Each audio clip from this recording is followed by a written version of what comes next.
Hey, what is going on, YouTube? I have not done this in a long time. Uh, I'm a douchebag in a muscle shirt. That is my shtick. My, yeah, I don't know. I couldn't think anything else to do. So I was like, I'll wear a muscle shirt and douche it up, showing off my guns or whatever. Anyway, I have a little cold. Shit, my voice isn't what it isn't perfect, but let's do this anyway. What the hell? So the purpose of my video for today is to show off my DNA. No, not like that. I'm not violating no YouTube guidelines. I'm not going on Pornhub, nothing like that. This video is kind of to show how it's helpful to be a history nerd for the purpose of figuring out what your DNA means if you do something like if you do an ancestry DNA where you spit in a cup, scientists interpret your DNA, where you come from, and all that. And so yeah, before I let's put on my glasses. Yeah, I look better without my glasses, but let's go ahead and put them on so I can see what I'm doing here. Okay, so first of all, before I get into my DNA, everybody has a story that they're told. Your ancestors, especially if you're American, Western Hemisphere in the Americas, you have a story like our ancestors came from such and such a place, or gosh, some people even, got ancestors that are Native American or go all the way back to, Plymouth Rock or the Pilgrims or whatever. Most of us are more, 1800s, early 1900s, whatever. But we all have this narrative saying, so and so came from the old country, and then he married so and so who was from a different country, maybe, and so we're like a bit of this and a bit of that, but a lot of times it's similar region or whatever. Anyway, and then you get your DNA, and you're kind of like, and I've talked to a lot of people who are like, whoa, I was supposed to be Irish, and I'm not Irish at all. I was supposed to be Italian.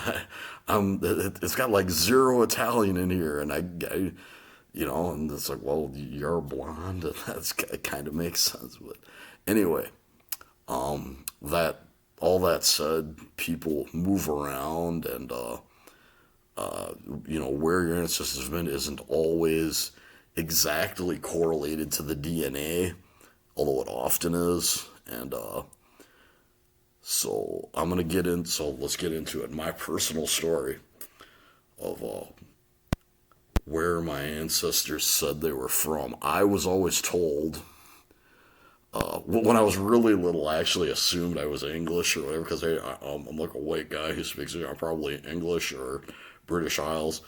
And then they told me, well, no, you're Scandinavian with some German in the mix, I was told. And and I was kind of like, whoa. And then that made me interested in particularly Scandinavian history for a long time, and to a lesser extent German history.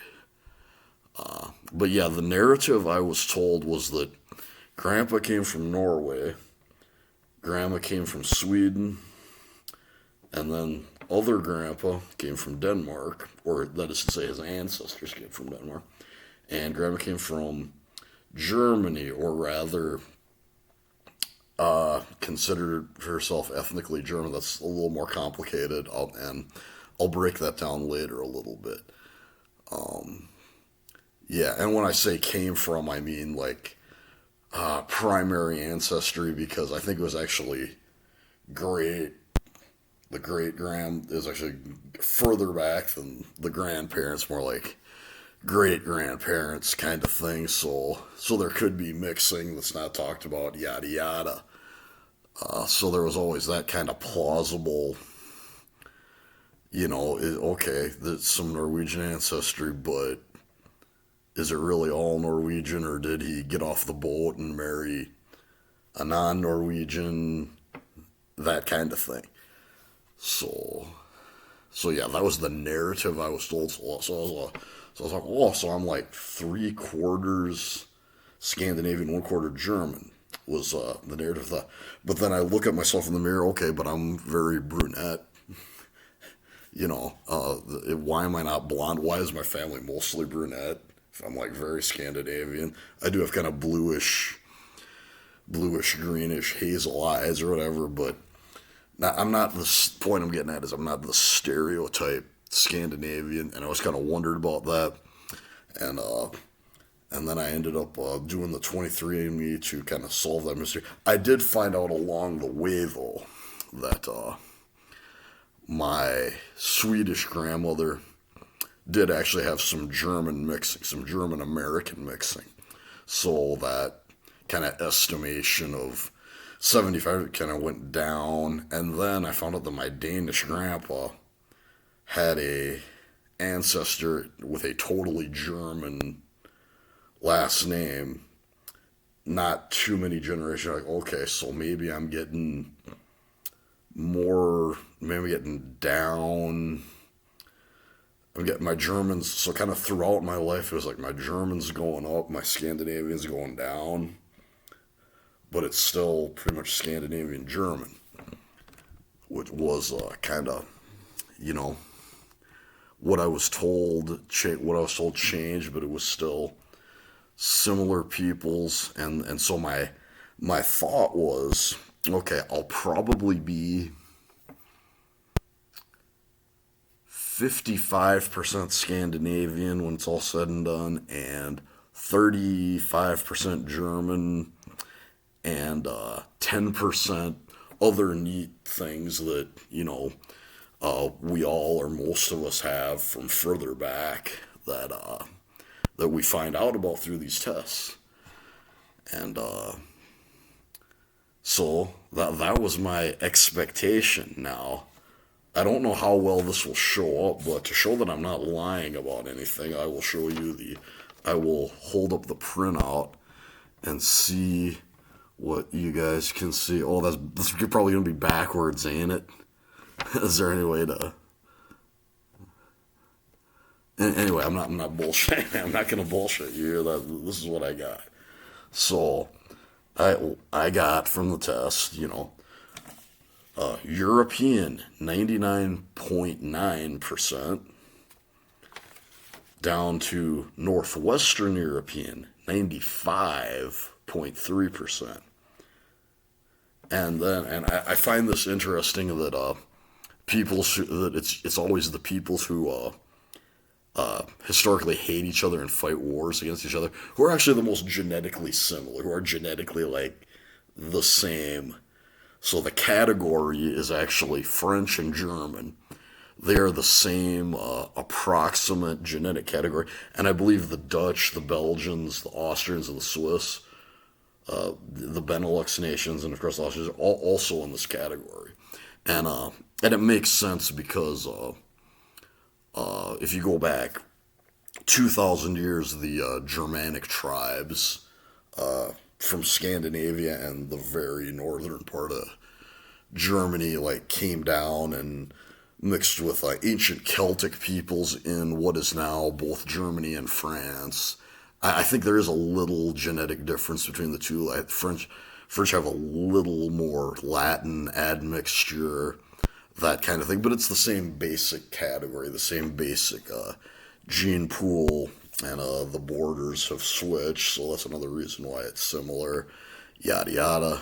Anyway, I just find that interesting. People who fight wars against each other. Actually, the kingdom of Denmark and Norway fought wars against the Empire of Sweden for 100 years, and they're like the same shit, the same genetic category.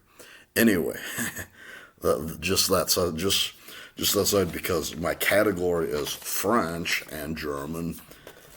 My highest category, contrary to what I was told about what I am, my highest category was French and German at 58.8%. Supposed to be very Scandinavian, but very and then when it gets into the specific regions, it's all German. It's not French. Although, from what I understand, the more specific categories in 23andMe, which is what I used here, is kind of more guesswork. So, yeah. So I mean, there's a possibility of a Dutch or a French ancestor, and but yeah, basically, I'm going with 58, probably German or mostly German. That highest rank, and then my second highest was, yes, Scandinavian. At least Scandinavian is very high. Second highest at 27.4%. So, and this is kind of the. I'll get into this later after I go through each category, but I'll tell you how I make sense of that in a little bit. So 58.8, French and German, but basically German probably. 27.4 Scandinavian, and then my third highest is broadly Northwestern European at 6%. Now, due to the fact that I'm supposed to be more Scandinavian than this, I think that some or most of this broadly Northwestern is actually Scandinavian. However, I don't think all of it is, or else it would show up as Scandinavian, right? I mean, my theory on this is that this 6% is a unique lineage of Scandinavian, which may be mixed with some Celts or some Finnic peoples a really long time ago, which kind of muddied up the distinction. So I think, so I kind of say that, well, probably half of that 6% is Scandinavian and half of it's something else. So I think I'm like basically 30% Scandinavian. 27.4 plus 3, that'd be like, 30.4, approximately 30% Scandinavian is what I kind of assume, because of that broadly Northwest European, Northwest European, but they don't know exactly. And then coming in at third highest, they don't have this in the right order. They should have it like, in my opinion, highest to lowest. But so I'm gonna skip down. Third highest is my Eastern European at 3.3%.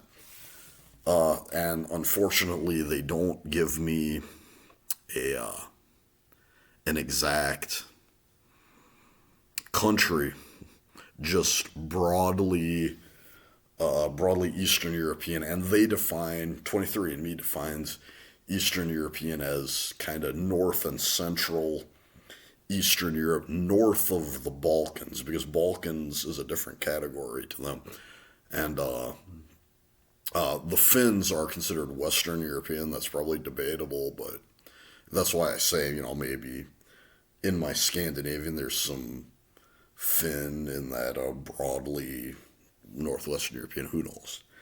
But anyway, that's my third highest, 3.3 broadly Eastern European, and then next highest, British and Irish at 3.1, and apparently they can't really tell good the difference between English, Scottish, Welsh, although they do match you with people. So, and I have matches.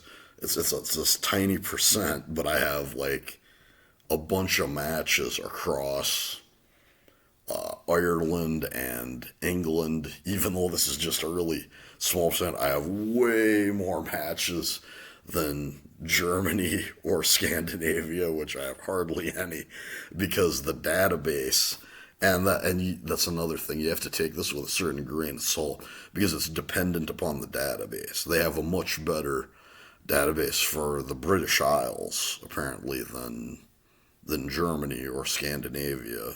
Much better than Eastern Europe, it would seem. So, moving on, that's most of it. We got We got my German, my Scandinavian, my broadly Northwestern European, my Eastern European, my British, 1.3% Greek and Balkan. And then finally we have that 0.1%, which is not European. What's that about?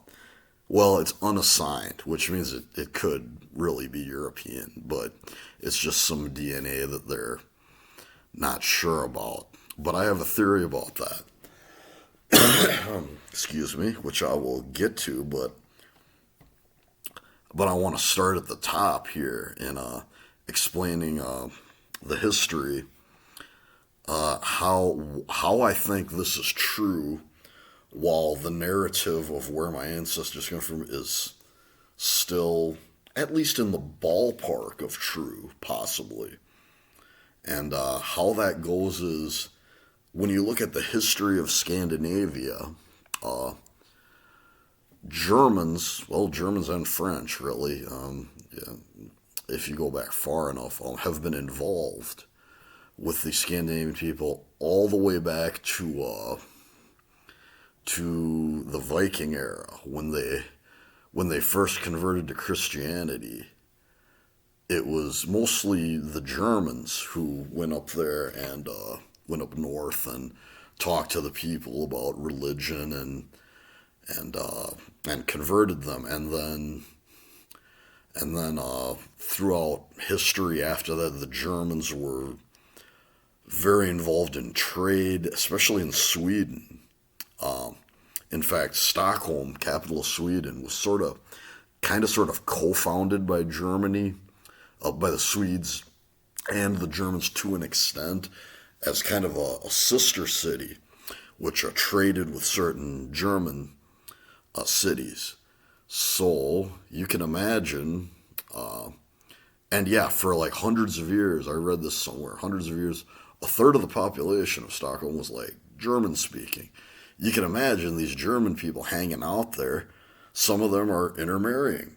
Some of them are learning Swedish and going native, becoming Swedish, essentially. So, so maybe and this isn't everybody who's Swedish, but maybe my Swedes who came to America were those Swedes who did some mixing with Germans, say a couple hundred years ago, or even further. Stockholm was founded in, I think they said 1252, and then my Danish grandfather. Well, Denmark shares a border with Germany, and I was reading about a war, or not reading. I was watching a YouTube video on a war, the Schleswig-Holstein War between Germany and between Germany and Denmark. Actually, the first war, kind of the other Scandinavians helped them, like Norwegians, Swedes. It was mostly the Danes who fought, but they had some help from Norwegians and Swedes, and they actually defeated the Germans in the first war. But then in the second war, the Germans won and took the territory of Schleswig-Holstein, which is German to this day. But as an intro to that topic, they talked about how, before this terrible war and ethnic tensions, they were like one people, and it didn't matter, and they were intermarrying. And I'm going, So maybe my Swedes were shacking up with the Germans, or maybe my Danes were shacking up with the Germans, and from what I understand, the Norwegians didn't do as much of that, although there's some German influence there too. But Norwegians do intermarry with Swedes and Danes a lot, because common Scandinavian culture. They were in the same kingdom with Denmark for 400 years. They were briefly in the same kingdom with Sweden. They share a border with Sweden. The water difference between Denmark is not and Norway is not really much. So yeah, maybe Norwegians aren't getting with Germans as much as Danes and Swedes, but they're getting with Danes and Swedes who, in turn, might have some German blood in them. So I think on all, maybe from all three points, I've got Scandinavians with at least some degree of German ancestry, who then go to the United States. And my family line has been in America for at over 100 years. It's a easily not super long, not going back to the Mayflower, obviously, none of that, but 1800 late 1800s, some early 1900s. There could very well be German American mixing that I don't know about. So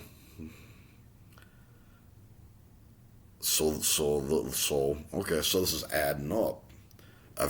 You've got the possibility of Scandinavians who were mixing with Germans since way back hundreds of years ago, possibly a little bit of more recent German American mixing, and then thirdly, the last names in my family line look very Scandinavian, but there seems to be a lot of like when I found that German last name in my otherwise mostly Danish side of the family. Well, it was the the man with a Scandinavian Danish last name marrying I'll just say the name, Schmidt, and the Schmidt was a woman. So that could be why my ancestry looks more Scandinavian than this, because if the general trend was a Scandinavian man with a German woman, you've got carrying on the Scandinavian last name,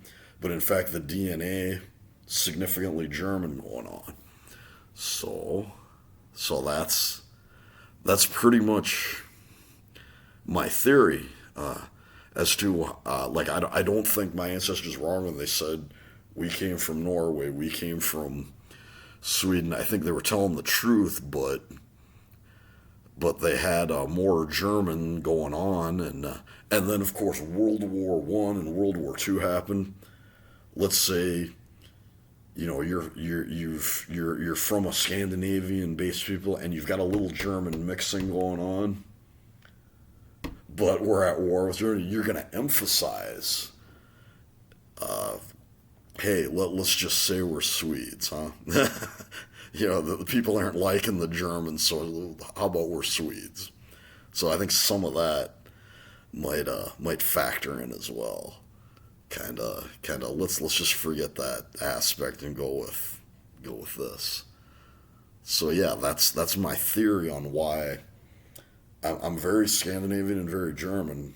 Apparently more German, but that's my theory as to why the balance is flipped, almost exactly flipped from what I thought. Almost a complete. Okay, you're supposed to be this Scandinavian, this German. It's that, but it's flipped right around, which I thought was interesting, and it kind of bugged me for a minute, but I'm cool with it. You know, I mean,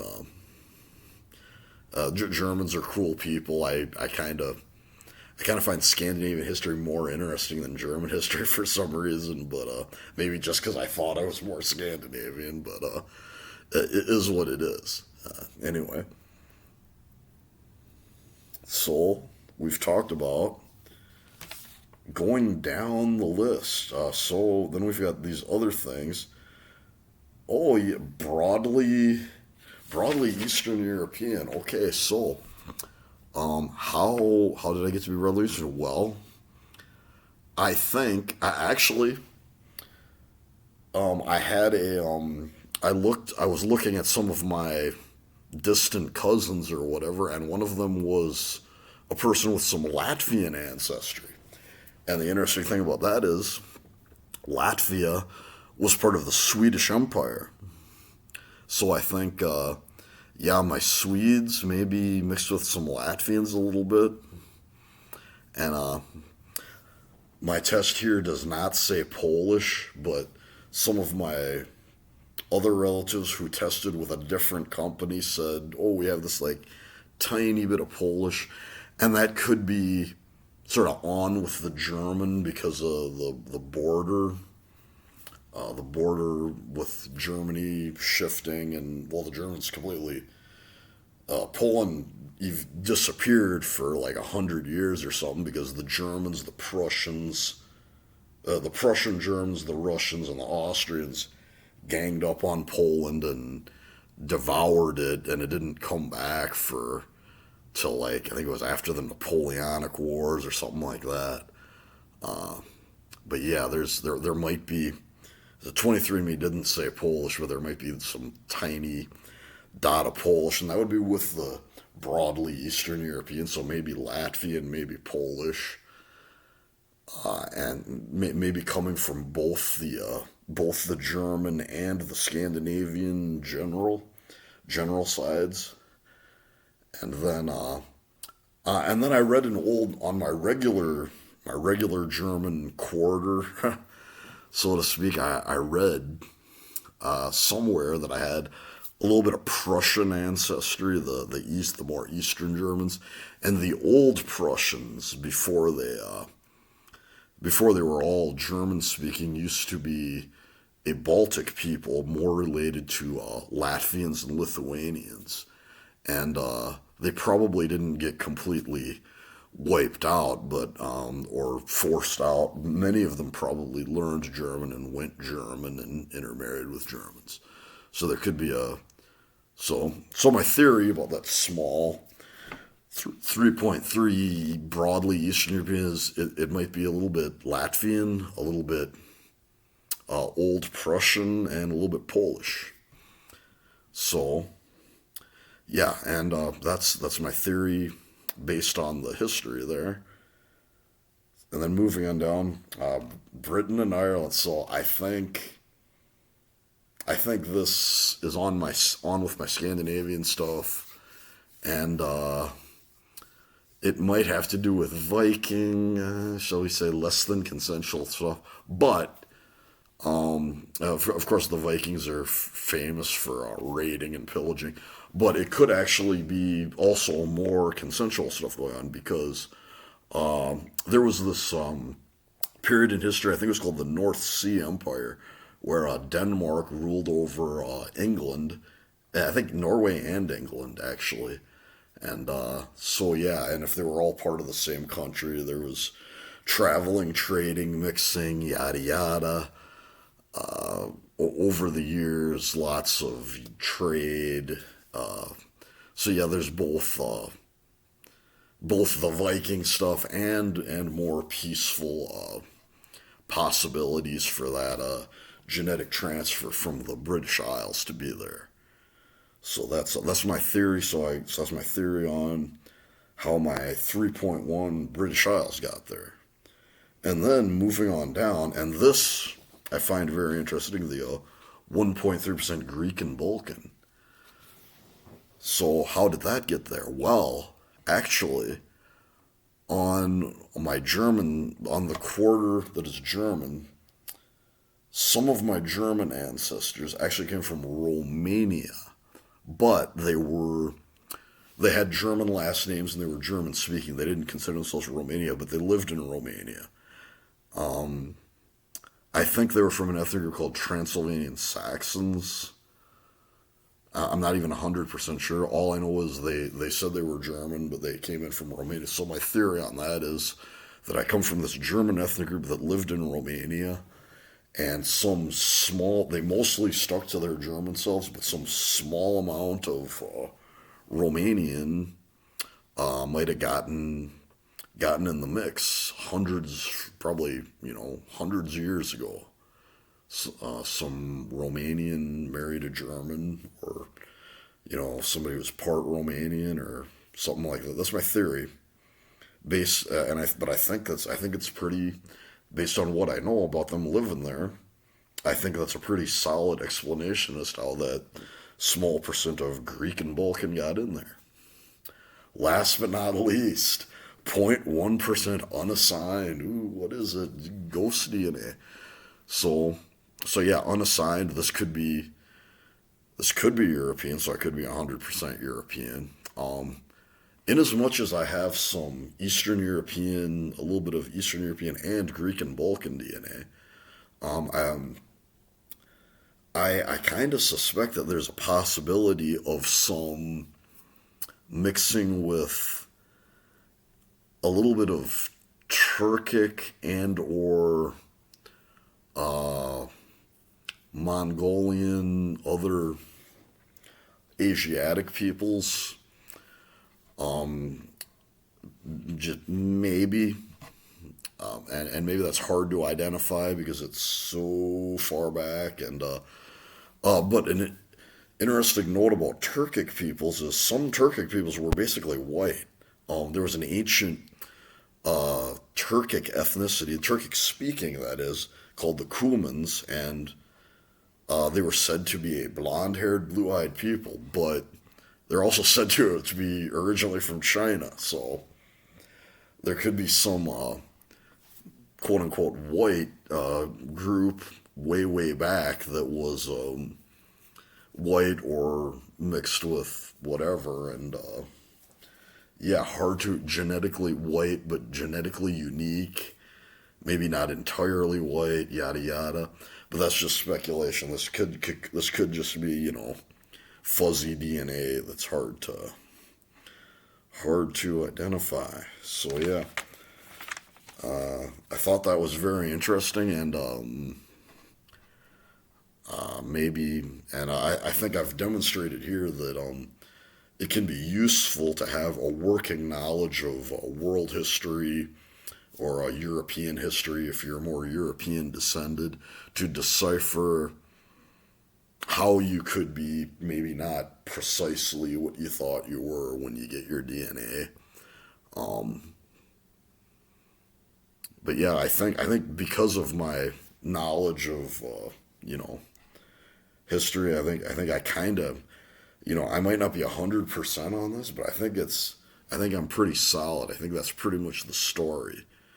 A Scandinavians who were already a little mixed with German, and then they came to America and they got more and more mixed with German, and ended up being more German, despite the last names. So yeah, and then the other stuff's interesting too. The Romanian thing, or it could be Hungarian. It could be both Romanian, Hungarians, and Germans all lived in Transylvania hundreds of years ago. There's not many Germans there anymore, but there's still a few. Yeah, no. That's coming to the end, I guess. Oh, last thing. There is one of the reasons I did 23andMe as opposed to from what I've heard, like Ancestry and Heritage actually do a better job of pinpointing your ancestry more precisely than 23andMe. Because, yeah, they got me matched up with more specific regions, like in Germany and Scandinavia, but I kind of don't trust it.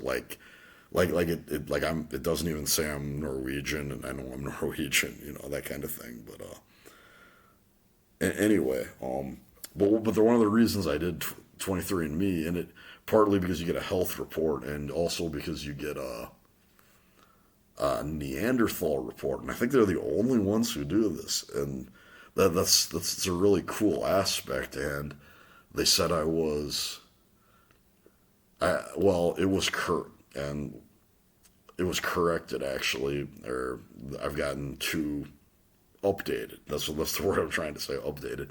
The first update said I was 30% less Neanderthal than the average 23andMe user, and then the updated report said I was 31% more Neanderthal than the average 23andMe user. But yeah, that's just kind of a neat little side note. And the more we know about Neanderthals, the more we know that they're actually a smart people. Um, so they were human, but they were different. They were very different. They looked very different, but they had stone technology that was actually pretty similar, pretty on par to Homo sapiens at the time. But gosh, this video is getting a little long. Maybe I'll stop it there and save some talking about anthropology or something for another time. Yeah, but Anyway, this has been fun. I think I better cut it there because I've never done a video this long. So yeah, this has been a douchebag in a muscle shirt. See you later, YouTube.